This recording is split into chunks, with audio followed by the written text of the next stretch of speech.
దివ్యాంగుల సాధకరణ మరి జరుగుతూ ఉంది. అంతేకాకుండా మన జగ్గంపేట నియోజకవర్గంలో మరి 356 మంది దివ్యాంగులకు అవసరమగు సహాయ పరికరాలని ఈ రోజున పంపిణీ కార్యక్రమం తీసుకున్నాం. ఈ కార్యక్రమానికి మరి కర్త కర్మ క్రియ మన పెద్దలు గౌరవనీయులు మన అభిమాన పాత్రులు మరి మన ప్రీతం నాయకులు జ్యోతుల నెహ్రూ గారికి, పెద్దల గౌరవనీయులు CEO గారికి, అలాగే ఇంకా వికాస కేంద్రం PD గారికి, వేదికను అలంకరించినటువంటి ప్రజాప్రతినిధులకు, అధికారులకు అందరికీ కూడా ముందుగా ఇక్కడికి విచ్చేసినటువంటి దివ్యాంగ సోదరమణులకు అందరికీ కూడా ముందుగా నా యొక్క హృదయపూర్వక నమస్కారాలు తెలియజేస్తూ ఉన్నాను.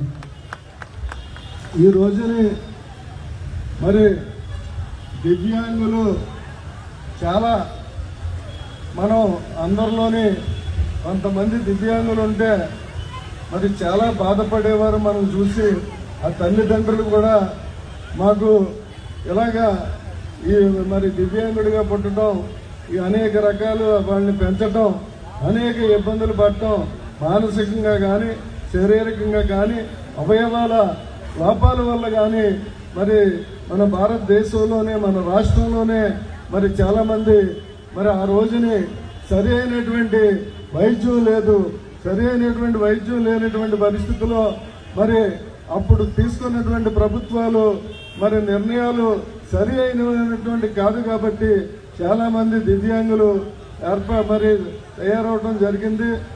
మనతోటి ఎంతో ఉల్లాసంగా ఉత్సాహంగా మరి పరిగెట్టేటువంటి దివ్యాంగులకి మరి దురదృష్టవశాత్తు మరి ఈ పరిస్థితి వచ్చింది. అయినప్పటికీ మరి ఈ రోజున కేంద్ర ప్రభుత్వం కానీ రాష్ట్ర ప్రభుత్వం కానీ మరి అలాగే పవన్ కళ్యాణ్ గారు కానీ మన జ్యోతుల నెహ్రూ గారు కానీ ఈ రోజున మరి మన రాష్ట్రంలోనే మరి చంద్రబాబు నాయుడు గారి హయాంలో మరి వికలాంగులకి దివ్యాంగులని పేరు పెట్టి గౌరవించినటువంటి పరిస్థితులు మనందరికీ కూడా తెలుసు. దివ్యాంగులకి ఒక చైర్మన్ కూడా పెట్టడం, మరి దానికి కార్పొరేషన్ కూడా ఏర్పాటు చేసినటువంటి ఘనత తెలుగుదేశం పార్టీ చంద్రబాబు నాయుడుకి దక్కిందని చెప్పేసి ఈ సందర్భంగా తెలియజేస్తా ఉన్నాం. ఈ రోజున మరి చాలా మంది కొంతమంది మరి 30% 40% వరకు 6,000 పెన్షన్ ఇవ్వడం జరుగుతూ ఉంది. చాలా మంది వచ్చారు, కళ్ళు కనపట్టలేదండి, పెన్షన్ వస్తుంది 6,000 అని చెప్పేసి. మరి అంతకంటే ప్రభుత్వం మిమ్మల్ని ఆదుకుంది కాబట్టి మీకు కాదమ్మా ఎలాగ ఈ విధంగా వస్తున్నారు ఈ రోజునని చెప్పేసి చెప్పడం జరిగిందని చెప్పేసి ఈ సందర్భంగా తెలియజేసుకుంటా ఉన్నాం.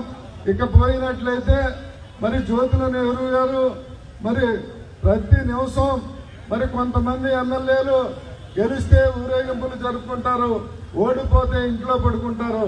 కానీ జ్యోతుల నెహ్రూ గారు ఎప్పుడు ప్రజల మధ్య ఉండి ప్రజా సంక్షేమం కోసం, ప్రాంతాభివృద్ధి కోసం హార్నెస్ లో పనిచేసేటువంటి ఏకైక నాయకుడు జ్యోతుల నెహ్రూ గారు అని చెప్పేసి ఈ సందర్భంగా తెలియజేస్తా ఉన్నాను.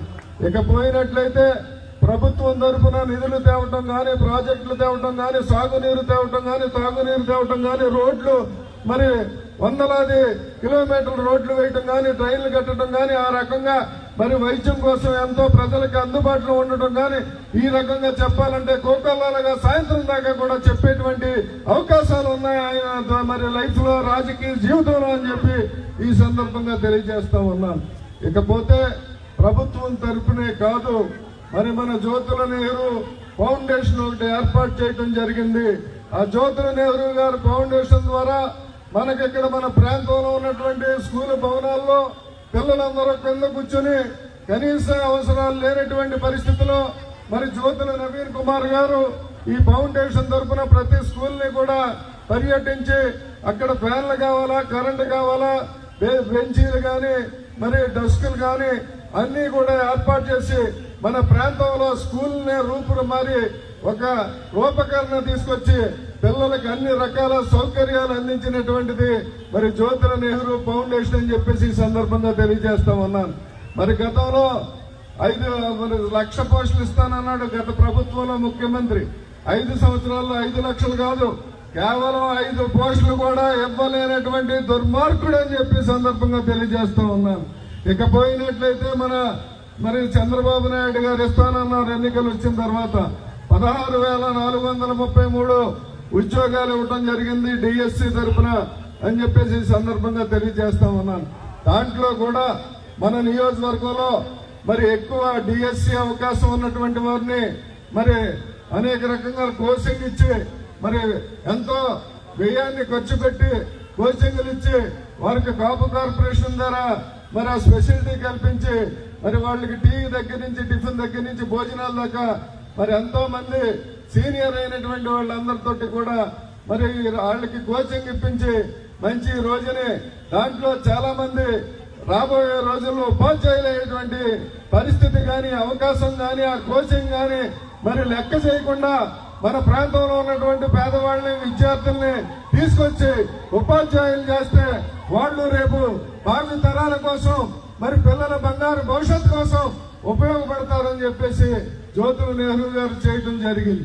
అంతేకాకుండా జ్యోతుల నెహ్రూ గారు మరి పేద పిల్లలు ఎవరైనా మరి పెళ్లి చేసుకోలేకపోతే మరి ఇబ్బందుల్లో ఉన్నటువంటి వాళ్ళకి మరి మరి జ్యోతుల ఫౌండేషన్ నుంచి 20,000 కూడా పేద పిల్లలకు ఇచ్చేటువంటి మరి కార్యక్రమాన్ని కూడా తీసుకోవడం జరిగింది. మరి ఈ రోజుని ప్రజలే జ్యోతుల నెహ్రూ ప్రజలు అని చెప్పేసి వాళ్ళ ఇబ్బంది ఈయన క్షేమమే వాళ్ళు క్షేమం అని చెప్పేసి ఈ సందర్భంగా ఇటువంటి శాసనసభ్యుడు మరి కేంద్ర ప్రభుత్వం రాష్ట్ర ప్రభుత్వం ఇలాగా మరి ఉమ్మడి మరి ప్రభుత్వం అంతా ఎన్నో మంచి కార్యక్రమాలు చేస్తా ఉంది. దాంట్లో జ్యోతుల నెహ్రూ గారు అనేటువంటి వ్యక్తి మరి ఎన్ని ఎమ్మెల్యే సీట్లు ఉన్నా మొట్టమొదట అగ్రగామిగా మొట్టమొదట అడుగు వేసి అభివృద్ధి సాధించేటువంటి ఏకైక నాయకుడు అని చెప్పేసి ఈ సందర్భంగా తెలియజేస్తా. ఈ మంచి కార్యక్రమాన్ని మన జ్యోతుల నెహ్రూ గారు 95లో ఎమ్మెల్యే అయ్యారు. 97లో 250 మంది వికలాంగులను గుర్తించి అప్పుడు మరి ఉపకరణాలు ఇవ్వలేనటువంటి పరిస్థితులు ఉంటే వాళ్ళకి మరి వ్యాపారాలు పెట్టుకోమని చిరు వ్యాపారాలు చేసుకోమని 250 మందికి 4 మండలాల్లోనే ఇచ్చి 15 లక్షల రూపాయలు ఆ రోజుల్లో మరి ఇవ్వటం అంటే చిన్న విషయం కాదు, కోట్లతో సమానం అని చెప్పి ఆ రోజునే వికలాంగులను ఆదుకున్నటువంటి వ్యక్తి మరి వాళ్ళందరినీ కూడా కుటుంబ సభ్యుల్లో చూసుకునేటువంటి వ్యక్తిత్వం ఉన్నటువంటి వ్యక్తి జ్యోతుల నెహ్రూ గారు అని చెప్పి ఈ సందర్భంగా తెలియజేస్తూ ఈ అవకాశం ఇచ్చినందుకు మీ అందరికీ నా హృదయపూర్వక ధన్యవాదాలు తెలియజేసుకుంటూ మరి ఉపకరణాలన్నీ చక్కగా ఉపయోగించుకొని ఉత్సాహంతో మరి ప్రభుత్వం ఇచ్చినటువంటి ప్రోత్సాహంతో ధైర్యంగా ముందుకెళ్ళండి, మీకు మంచి జరుగుతుంది.